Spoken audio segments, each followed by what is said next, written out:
السلام علیکم اسٹوڈنٹ، آج ہم پڑھیں گے رموز و اوقاف کے بارے میں۔ آپ کے سیکنڈ ایئر کے اردو کے پیپر میں 5 نمبر کے آبجیکٹیو آتے ہیں رموز و اوقاف میں سے۔ اگر آپ کو رموز و اوقاف سمجھ آ جائیں تو یہ 5 نمبر کا آبجیکٹیو حل کرنا آپ کے لیے انتہائی آسان ہو جائے گا۔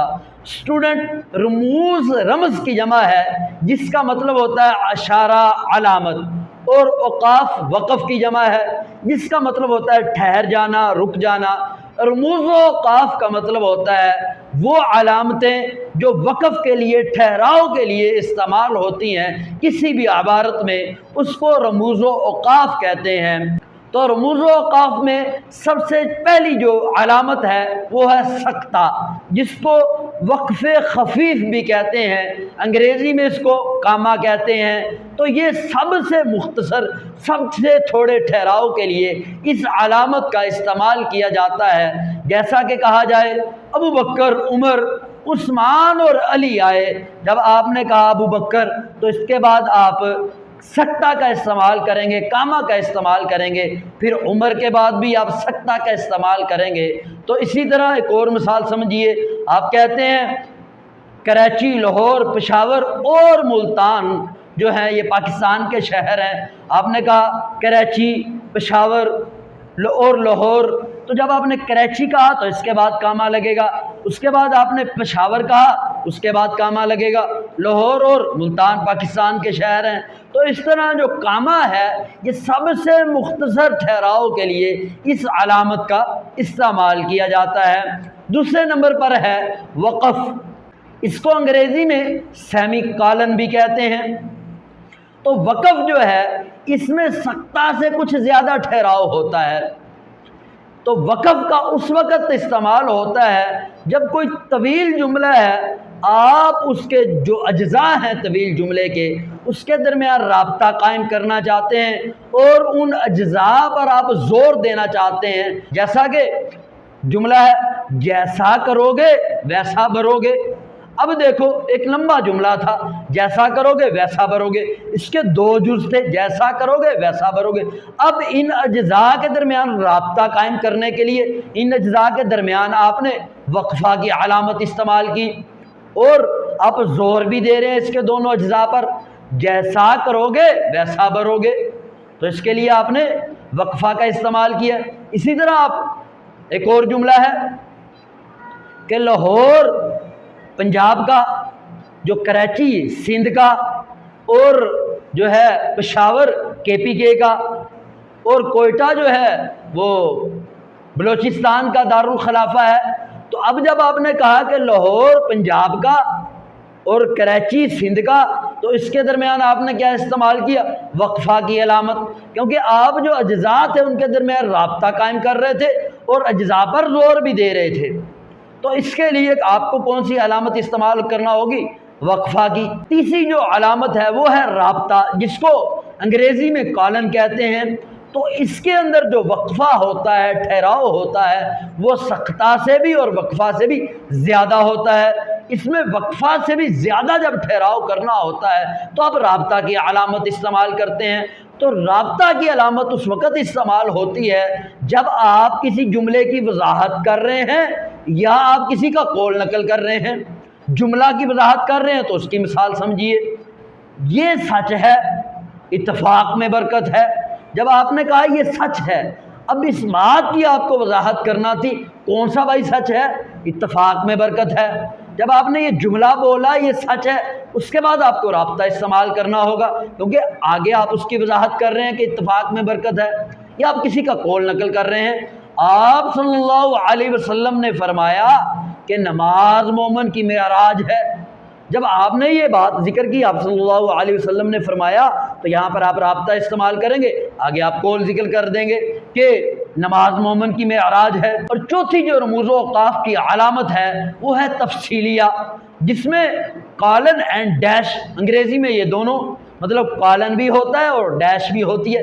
تفصیلیہ کے لفظ سے ہی آپ کو سمجھ آ رہا ہوگا کہ تفصیلیہ اس وقت استعمال ہوتا ہے جب آپ کسی چیز کی تفصیل کر رہے ہیں، وضاحت کر رہے ہیں۔ جیسا کہ کہا جائے کہ پنجاب کے 4 صوبے ہیں، اب آپ تفصیلیہ لگائیں گے آگے ذکر کر دیں گے پنجاب، سندھ، بلوچستان اور KP کے۔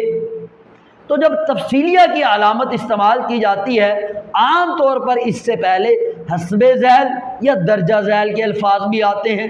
مثال سے سمجھیے، پاکستان کے حسب ذیل صوبے ہیں جیسے پنجاب، سندھ، بلوچستان اور KP کے، یا پاکستان کے درجہ ذیل صوبے ہیں، آگے تفصیلیہ لگائیں تو وہی پنجاب، سندھ، بلوچستان اور KP کے۔ اور ایک دو مثال سمجھ لیں، پاکستان میں درجہ ذیل اجناس پائی جاتی ہیں، آگے اب تفصیلیہ لگائیں تو تفصیل بیان کر دیں بھائی، مکئی، گندم، چاول وغیرہ۔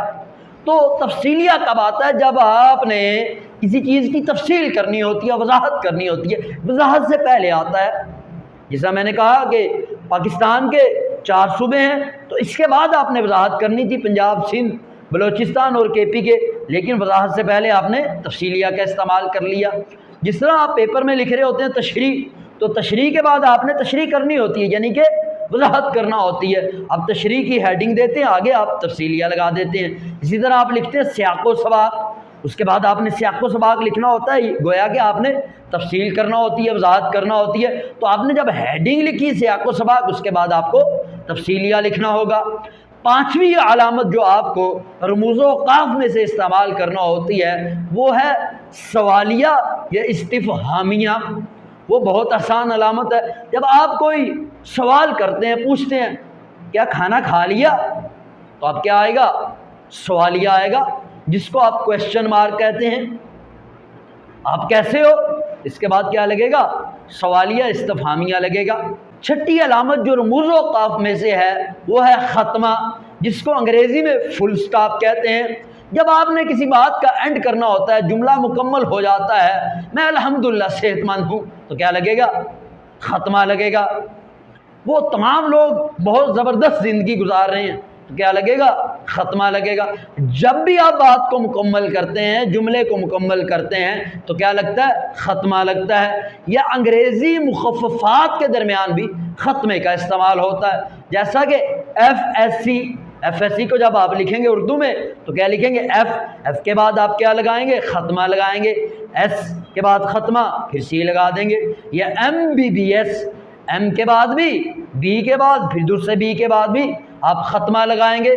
تو ختمہ 2 چیزوں کے لیے آتا ہے، یا تو جملے کے مکمل ہونے پر، یا انگریزی مخففات کے درمیان کہ اس کے بعد استعمال ہوتا ہے۔ اور 7ویں علامت ہے ندائیہ، جس کے لیے یہی علامت جو ندائیہ کی ہے یہ فجائیہ کے لیے بھی اور استعجابیہ کے لیے بھی استعمال ہوتی ہے۔ ندائیہ کے لیے یہ اس وقت استعمال ہوتی ہے جب آپ کسی کو بلا رہے ہوتے ہیں، آپ کہتے ہیں عمیر میری بات سنو، اب عمیر کے بعد کیا لگے گا؟ ندائیہ، کیونکہ آپ نے اس کو بلایا، یا آپ نے کہا جناب علی، تو جناب علی کے بعد کیا لگے گا؟ ندائیہ، کیونکہ جناب علی بھی بلانے کے لیے ہوتا ہے۔ یا آپ نے کہا السلام علیکم، السلام بھی کس لیے ہوتا ہے؟ بلانے کے لیے ہوتا ہے، مخاطب کرنے کے لیے ہوتا ہے، تو اس کے بعد کیا لگے گا؟ وہی علامت ندائیہ کی لگے گی۔ اور اس کے بعد ہے فجائیہ۔ فجائیہ کی علامت لگتی ہے جب آپ کوئی دکھ یا خوشی کو بیان کرتے ہیں، آپ کہتے ہیں ہاں ہاں میں یہ میچ جیت گیا۔ اب ہاں ہاں جو آپ نے کہا تو اس کے بعد کیا لگے گا؟ یہی فجائیہ کی علامت لگے گی۔ یا آپ نے کہا ہائے ہم مارے گئے، تو اب ہائے کے بعد کیا لگے گا؟ فجائیہ کی علامت لگے گی۔ اور استعجابیہ کی علامت اس وقت لگتی ہے جب آپ کوئی حیرت انگیز چیز کو بیان کر رہے ہیں، یا آپ کوئی خواہش کر رہے ہیں، جس طرح کہ کاش ہم یہ میچ جیت جاتے، یا آپ حیرت کو بیان کر رہے ہیں، آپ نے کوئی عظیم عمارت دیکھی، آپ نے کہا واہ کیا عمارت ہے، تو واہ کے بعد کیا لگے گا؟ استعجابیہ لگے گا۔ تو علامت تینوں کی سیم ہی ہے، ندائیہ کی، فجائیہ کی اور استعجابیہ کی۔ تو اس کے لیے ایک ہی علامت استعمال ہوتی ہے۔ اور 8ویں نمبر پر جو رموز و اوقاف میں سے جو علامت ہے وہ ہے واوین، جس کو آپ انورٹڈ کاما کہتے ہیں۔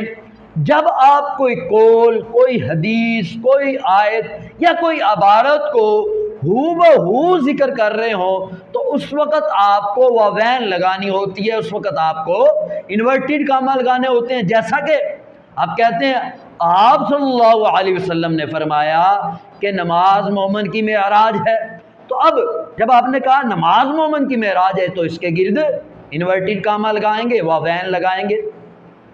اسی طرح آپ نے کہا قائد اعظم نے فرمایا کام کام اور کام، تو اب جب آپ نے قائد اعظم کا قول ذکر کیا کام کام اور کام، تو اس کے ارد گرد آپ واوین لگائیں گے۔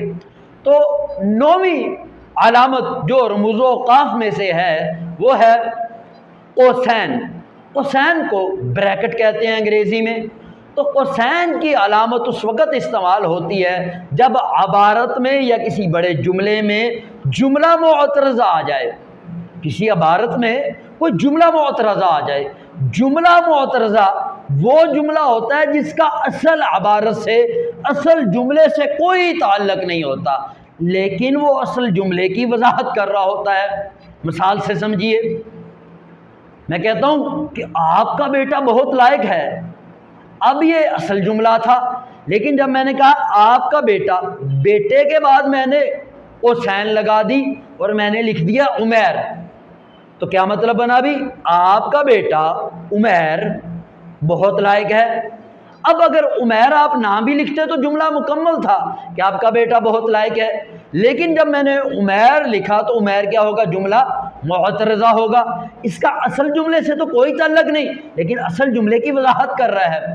اسی طرح ایک اور جملہ سمجھیے، اردو پاکستان کے تمام صوبوں میں بولی جاتی ہے، تو جب میں نے یہ جملہ بولا تو جملہ مکمل تھا، لیکن میں نے کیا کیا؟ میں نے کہا کہ جو اردو ہے پاکستان کے تمام صوبوں میں، صوبوں کے بعد میں نے لکھ دیا بریکٹ لگا کے پنجاب، سندھ، بلوچستان اور کے پی کے، اور بریکٹ بند کر دی، آگے لکھ دیا میں بولی جاتی ہے۔ تو اب جملہ یہ صوبوں کے نام لکھنے کے بغیر بھی مکمل تھا، لیکن میں نے بریکٹ میں ان صوبوں کے نام لکھ دیے، تو یہ جو صوبوں کے نام ہیں تو یہ جملہ معترضہ ہوگا، کیونکہ اس کا اصل جملے سے کوئی تعلق نہیں تھا، لیکن یہ اصل جملے کی وضاحت کر رہا تھا۔ 10ویں علامت جو رموز و اوقاف میں سے ہے وہ ہے خط، جس کو انگریزی میں ڈیش کہتے ہیں۔ تو اس کا استعمال بھی وہی ہے جو قوسین کا ہے، جو بریکٹ کا استعمال ہے وہ استعمال خط کا ہے۔ یہ بھی جملہ معترضہ کے طور پر آتی ہے، مطلب کوئی اصل جملہ ہے، اصل عبارت ہے، اس کے اندر آپ کوئی جملہ معترضہ ذکر کر رہے ہیں تو اس کے ارد گرد آپ ڈیش لگا دیتے ہیں، خط لگا دیتے ہیں۔ تو دونوں کا استعمال ایک ہی ہے، قوسین کا بھی اور یہ جو خط ہے اس کا بھی۔ خط عام طور پر کم استعمال کیا جاتا ہے اور بریکٹ زیادہ استعمال کی جاتی ہے۔ اس کی بھی مثال سمجھ لیں، آپ نے کہا کہ آپ کا بیٹا بہت لائق ہے، یہ ایک جملہ تھا، لیکن آپ نے کیا کیا؟ بیٹے کے بعد خط لگایا اور آگے لکھ دیا عمیر، اور عمیر کے بعد بھی آپ نے خط لگا دیا۔ تو جو جملہ معترضہ ہوتا ہے اس سے شروع میں بھی اور اس کے بعد بھی خط لگایا جاتا ہے۔ تو اسی طرح جو میں نے ایک اور مثال دی تھی کہ جو اردو ہے پاکستان کے تمام صوبوں میں، اس کے بعد آپ نے کہا پنجاب، سندھ، بلوچستان اور کے پی کے۔ اب یہ جو جملہ آپ نے پنجاب، سندھ، بلوچستان اور کے پی کے، اس کے شروع میں بھی اور آخر میں بھی آپ نے کیا لگا دیا؟ خط لگا دیا، اور آگے آپ نے لکھ دیا میں بولی جاتی ہے۔ تو یہ جملہ معترضہ کے شروع اور آخر میں یہ خط کا استعمال ہوتا ہے۔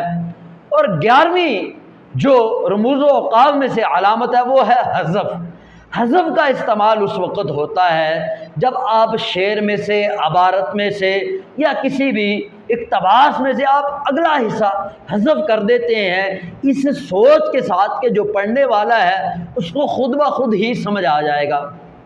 جیسا کہ ملک میں کوئی حادثہ ہو جاتا ہے، بڑا حادثہ، ہر بندے کو پتہ ہے اس کا، تو آپ لکھ دیتے ہیں اس نے تو واقعہ کربلا کی یاد دلا دی، آگے آپ ڈاٹ ڈاٹ لگا دیتے ہیں، نقطے لگا دیتے ہیں۔